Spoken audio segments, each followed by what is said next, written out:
Good morning class. Business management में हम हमारा चैप्टर नंबर 4 कर रहे थे, बिजनेस सर्विसेज, जिसमें अभी तक हमने ये डिस्कस कर लिया था कि सर्विसेज होती क्या हैं, सर्विसेज के कैरेक्टर्स क्या हैं और इसके अलावा सर्विसेज के टाइप्स क्या हैं। सर्विसेज का जो टाइप था, फर्स्ट टाइप बिजनेस सर्विसेज, उसके अंदर जो उसका फर्स्ट टॉपिक था बैंकिंग, वो हम डिस्कस कर रहे थे।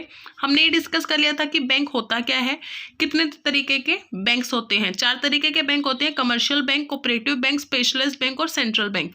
इसके अलावा मैंने आपको ये बताया था कि कमर्शियल बैंक वो बैंक होते हैं जो आप अपने आसपास देख सकते हैं, जैसे SBI हो गया, BOB हो गया, BOI हो गया, कैनरा बैंक हो गया, ये सब। आज हम करेंगे फंक्शन ऑफ कमर्शियल बैंक्स कि कमर्शियल बैंक के फंक्शंस क्या क्या हैं। Bank perform a variety of functions, some of them are the basic और primary function of a bank, while others are agency or general utility services in nature. The important functions are briefly discussed below. Acceptance of deposit. Deposit are the basis of the loan operation since banks are both borrower and lender of money. जो deposit है वो सबसे main function होता है commercial bank का, क्यों? क्योंकि bank जो है वो बोरोवर भी होता है और डिपॉजिटर भी होता है।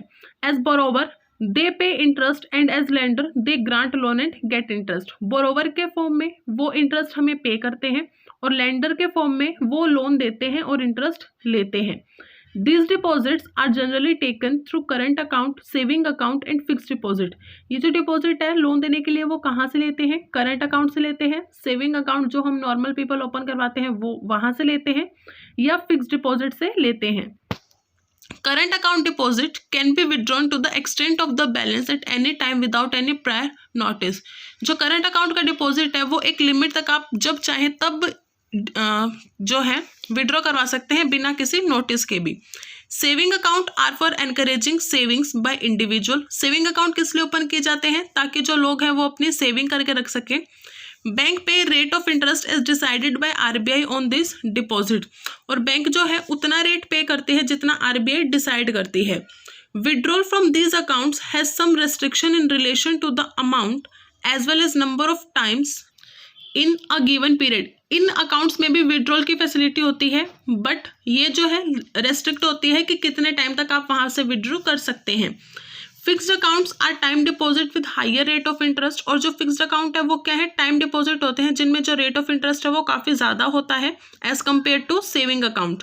ए premature withdrawal is permissible with the percentage of interest being forfeited.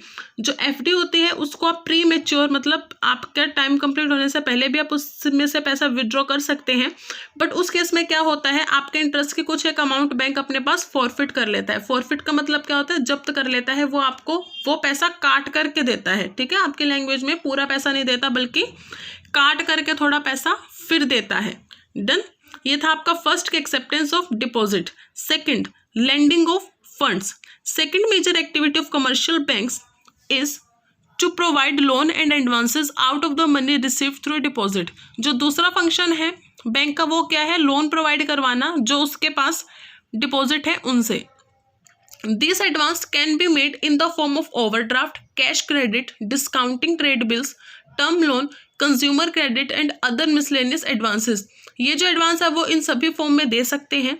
The fund lent out by banks contribute a great deal to trade, industry, transport and other business activities. जो bank ये loan provide करवाते हैं ये काफ़ी help करते हैं trade में, industry में, ट्रांसपोर्ट में और दूसरी बिजनेस एक्टिविटीज़ में। थर्ड जो है इसका फंक्शन वो क्या है? Cheque facility. Bank renders a very important service to their customer by collecting their cheques drawn on other banks. Bank जो है अपने कस्टमर को फैसिलिटी देता है चेक की। The cheque is most developed credit instrument. Cheque आज के time में सबसे डेवलप्ड क्रेडिट इंस्ट्रूमेंट है। A unique feature and function of bank for the withdrawal of deposit. इसके जो है कुछ एक यूनिक फीचर्स होते हैं और बैंक विड्रॉल में ये अपनी एक अलग इंपॉर्टेंस रखता है।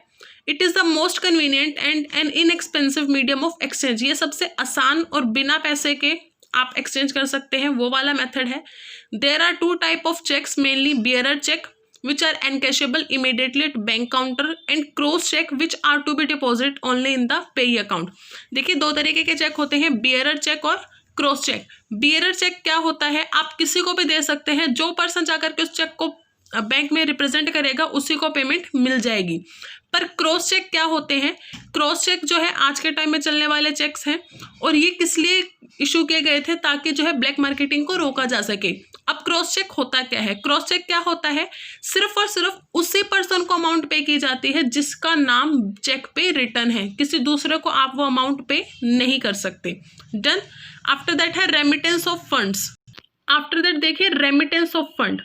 Another silent function of commercial bank is of providing the facility of fund transfer from one place to another on account of the interconnectivity of branches। और वो दूसरा फंक्शन क्या है कमर्शियल बैंक का कि वो जो फंड ट्रांसफर है एक जगह से दूसरी जगह पे अलग अलग ब्रांचेस में, उसकी फैसिलिटी भी कमर्शियल बैंक हमें देता है। The transfer of fund is administered by using bank draft, pay order और mail transfer on nominal commission charges. ये जो ट्रांसफर ऑफ फंड है वो आप इजीली कर सकते हैं एक छोटे से चार्ज पे, और वो कर कैसे सकते हैं? मेल ट्रांसफर करवा सकते हैं, पे ऑर्डर के थ्रू कर सकते हैं, डीडी बनवा करके दे सकते हैं।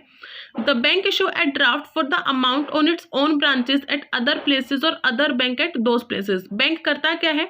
एक ड्राफ्ट इशू करता है उस अमाउंट का खुद की ब्रांच से किसी दूसरी ब्रांच के लिए। The payee can present the draft on the drawing bank at his place and collect the amount। और जो पेई है वो क्या करता है? किसी भी बैंक में जाकर के उसको रिप्रेजेंट करता है, उसको देता है और वहां से अपनी अमाउंट को ले लेता है। ये क्या होता है? Remittance of funds. उसके बाद है allied services.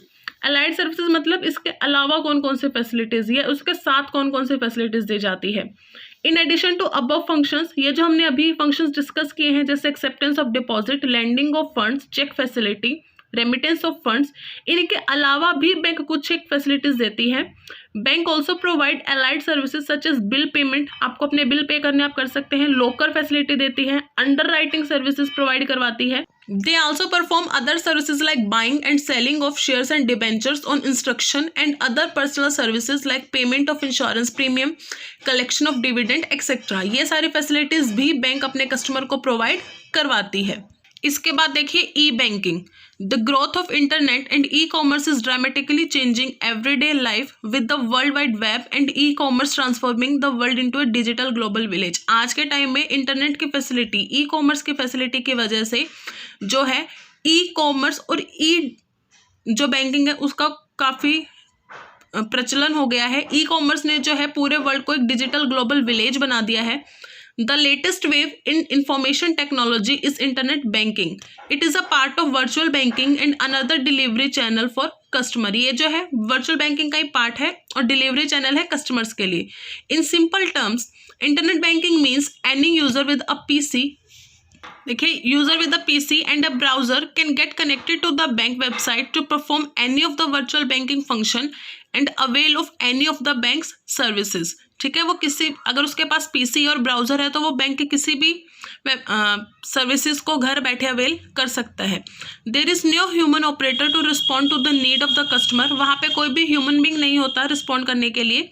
The bank has a centralise database that is web enabled, bank के पास एक सेंट्रलाइज डाटाबेस होता है जो ऑनलाइन चलता है।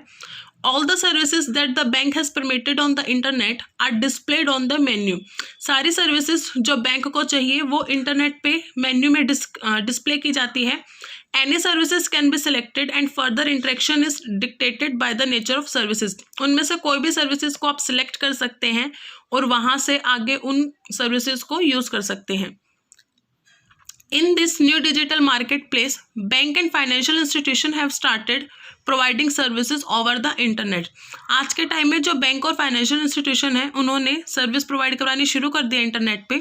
This type of services called by the banks on the internet called e banking lower the transaction cost, add value to the banking relationship and empower customer. ये जो सर्विसेज है जिन्हें हम ई बैंकिंग कह रहे हैं, इन्होंने क्या है ट्रांजेक्शन कॉस्ट को कम कर दिया है, बैंकों के जो रिलेशनशिप है कस्टमर के साथ उनको एम्पावर किया है। ई बैंकिंग इज इलेक्ट्रॉनिक बैंकिंग और बैंकिंग यूजिंग इलेक्ट्रॉनिक मीडिया। ई बैंकिंग होता क्या है? ऐसे बैंकिंग जिसमें आप इलेक्ट्रॉनिक मीडिया को यूज करते हैं।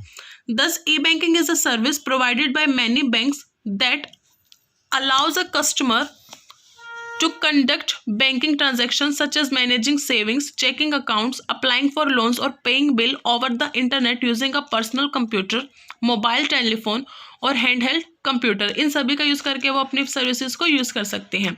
The range of services offered by e banking are ATM, point of sale, electronic data interchange, credit card electronic और digital cash and electronic bank transfer.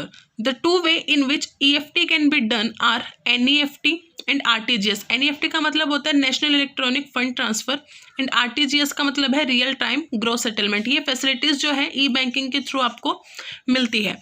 अब ई बैंकिंग के बेनिफिट्स, ई banking के benefits क्या क्या हो सकते हैं? ट्रांसपेरेंसी रहती है स्टेटमेंट में, 24 आवर्स इन्हें यूज़ कर सकते हैं, जहाँ चाहे वहाँ बैठ के अपने घर में, अपने ऑफिस में, ट्रैवलिंग के टाइम कहीं पे भी आप इन फैसिलिटीज़ को यूज़ कर सकते हैं।